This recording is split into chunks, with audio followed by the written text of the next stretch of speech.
Olá, queridos, graça e paz para você, graça e paz para tua casa, para tua família. Eu sou o pastor Francis Bincoleto, sou pastor da Igreja Cristã Moriá em Interlagos. Estou aqui para gravar uma mensagem, uma palavra de Deus ao teu coração, de um projeto que nasceu no coração de Deus, que é a Cruzada Evangelística Virtual. E eu profetizo que esta palavra vá ao teu coração e produza o resultado a qual ela está sendo enviada. O texto que o Senhor colocou em meu coração para meditar com vocês está em Lucas, capítulo 24, versículos 13 ao 35. Diz assim: Naquele mesmo dia, 2 deles estavam de caminho para uma aldeia chamada Emaús, distante de Jerusalém 60 estádios, e iam conversando a respeito de todas as coisas sucedidas. Aconteceu que, enquanto conversavam e discutiam, o próprio Jesus se aproximou e ia com eles. Os seus olhos, porém, estavam como que impedidos de o reconhecer. Então lhes perguntou Jesus: Que é isso que vos preocupa? E de que ides tratando à medida que caminhais? E eles pararam entristecidos. Um, porém, chamado Cleopas, respondeu dizendo: És o único, porventura, que, tendo estado em Jerusalém, ignora as ocorrências desses últimos dias? Ele lhes perguntou: Quais? E explicaram o que aconteceu a Jesus, o Nazareno, que era varão profeta, poderoso em obras e palavras, diante de Deus e de todo o povo.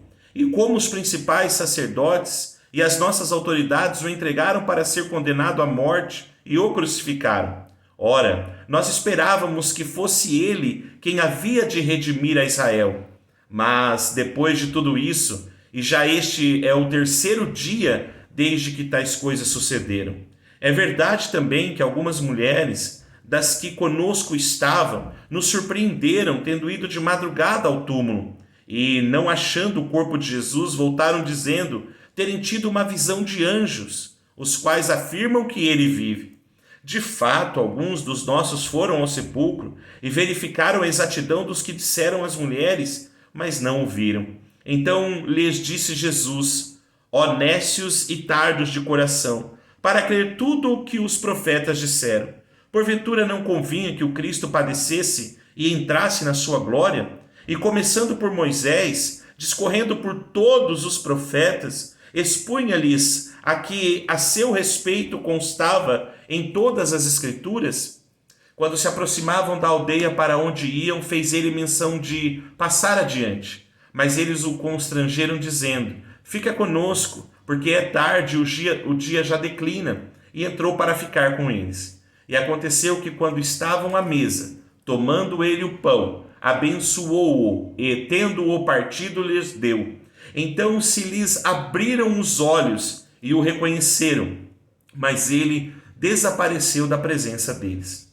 E disseram um ao outro: Porventura não nos ardia o coração quando ele pelo caminho nos falava, quando nos expunha as Escrituras? E na mesma hora, levantando-se, voltaram para Jerusalém, onde acharam reunidos 11 os outros com eles, os quais diziam: O Senhor ressuscitou e já apareceu a Simão.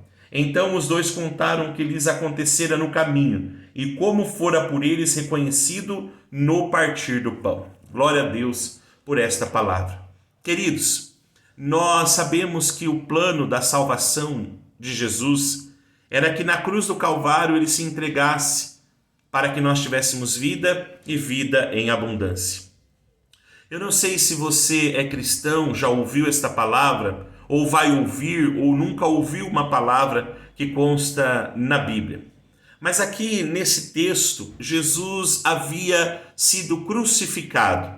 Aqui já era domingo, o terceiro dia que Jesus havia sido morto, pendurado na cruz e enterrado. A palavra do Senhor diz que muitas vezes nós ouvimos que Jesus é a nossa esperança, nós ouvimos que Jesus pode curar, nós ouvimos que Jesus pode libertar, nós podemos que Jesus pode abrir portas aonde não tem portas. E a palavra do Senhor diz que um dia Jesus foi apresentado a nós.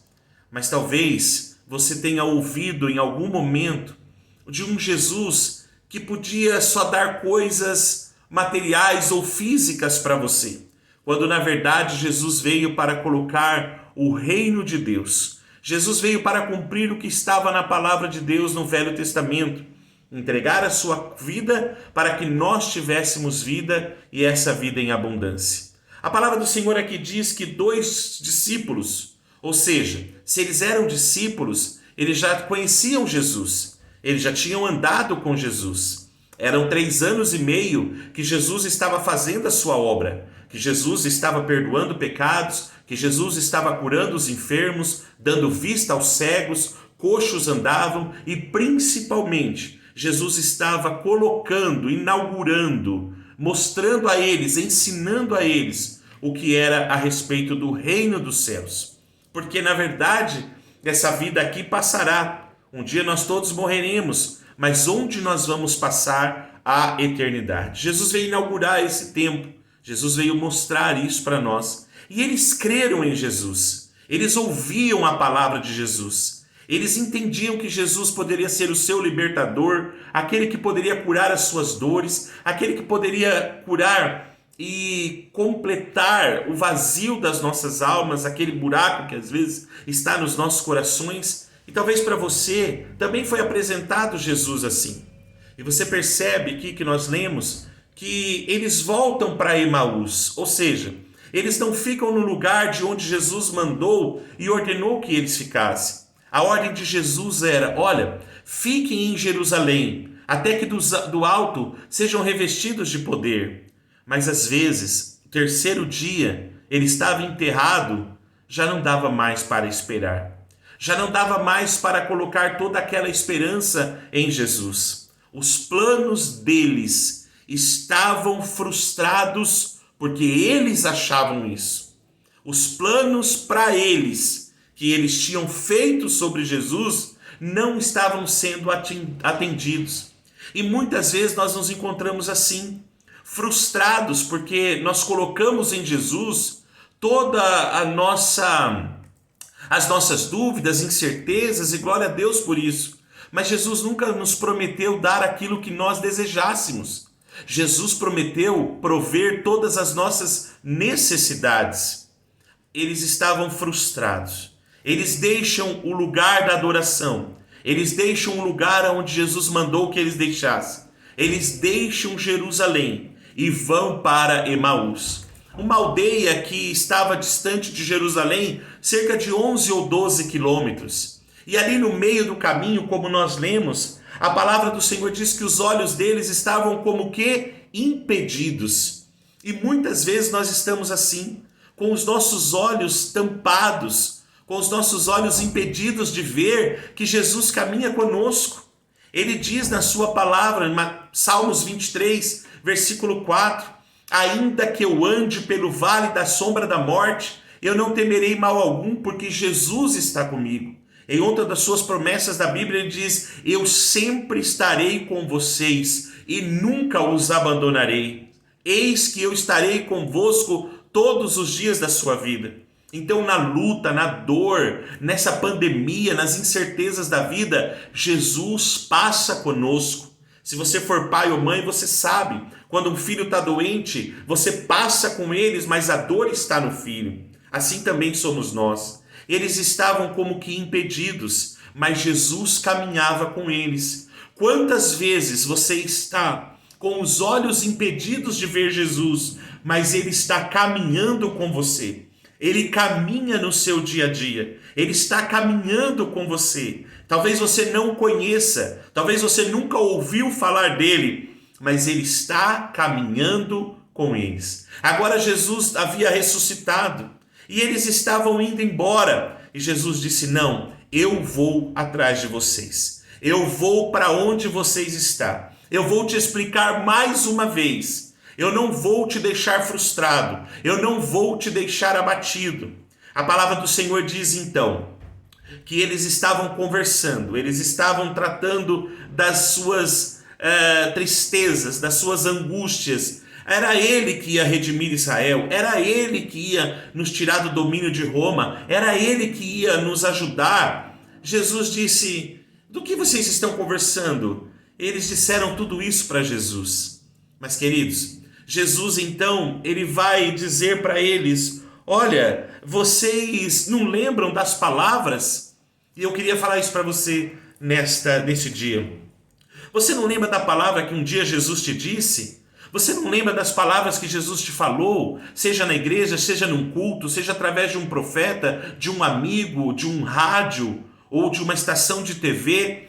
Quantas vezes Jesus falou para você o que ia acontecer? Ele está dizendo para nós em todo o tempo. Amós capítulo 3, versículo 7 diz isso, que Deus não fará nada sem antes revelar por meio dos seus profetas a sua vontade. Então nós não poderíamos ter sido pegos de surpresa, não. Nós não poderíamos ter sido pegos de surpresa. Está na palavra de Deus tudo o que vai acontecer. Está na palavra do Senhor tudo aquilo que nós vamos passar. Os dias eram de caos, os dias eram parecendo que de morte, mas Jesus estava no controle de todas as coisas. Jesus diz para ele: olha, desde Moisés, todos os profetas anunciaram esse momento. Deus tem anunciado para você os momentos. Então por que você tem sido pego de surpresa? Não, em nome de Jesus. Jesus está no controle da sua vida, ainda que você esteja no vale da sombra da morte. Jesus está no controle da sua vida, ainda que você esteja no desemprego. Jesus está no controle da sua vida, ainda que você esteja andando sem o conhecer. Você entende isso? Jesus está com você. A palavra do Senhor diz que Jesus falou para eles: olha, vocês não ouviram que os anjos disseram que ele não está lá? As mulheres foram para o sepulcro, viram que não tem ninguém lá. Ou seja, eles atestavam tudo aquilo, mas ainda não conseguiam crer. Eles atestavam que o túmulo estava vazio, mas não conseguiam crer. E então, quando a noite vai terminando, o dia vai terminando, Jesus ainda não tinha sido revelado a eles, porque eles estavam como que os olhos encobertos. E então entraram na casa, eles convidaram, mas não sabiam ainda que era Jesus. Fica com a gente à noite, é perigoso, tem assaltantes na estrada. Jesus fica com eles e no partir do pão, então Jesus se revela ali, os olhos deles são abertos e então um a eles perguntaram, que é uma palavra que eu gosto muito: não nos ardia em nossos corações quando ele falava conosco? Não nos ardia em nossos corações quando ele expunha as escrituras para a gente? Não ardeu no seu coração os domingos, as santas ceias, os dias em que Deus manifestou para você de madrugada, aqueles dias que culto, aqueles dias de vigília, aqueles dias que Deus te salvou, te libertou, e você talvez sem o conhecer, nunca soube que foi Ele, mas você sabe que houve uma intervenção divina, em nome de Jesus. A palavra do Senhor diz que então, quando eles tiveram os olhos abertos, ardeu no coração deles isso. Ardeu no coração deles. Como diz o ditado popular, a ficha caiu. E imediatamente eles voltaram para o lugar da promessa de Deus. Eles voltaram para Jerusalém. O Pai está dizendo para você nesses dias: volta para a casa do Pai. Encontre Jerusalém, o lugar da promessa de Deus sobre a tua vida, o lugar da paz, o lugar do encontro com Deus. Não dá tempo de eu te explicar tudo isso. Se você quiser nos procurar nas redes sociais, estamos abertos para te ouvir. Volta para Jerusalém. Jesus não te abandonou.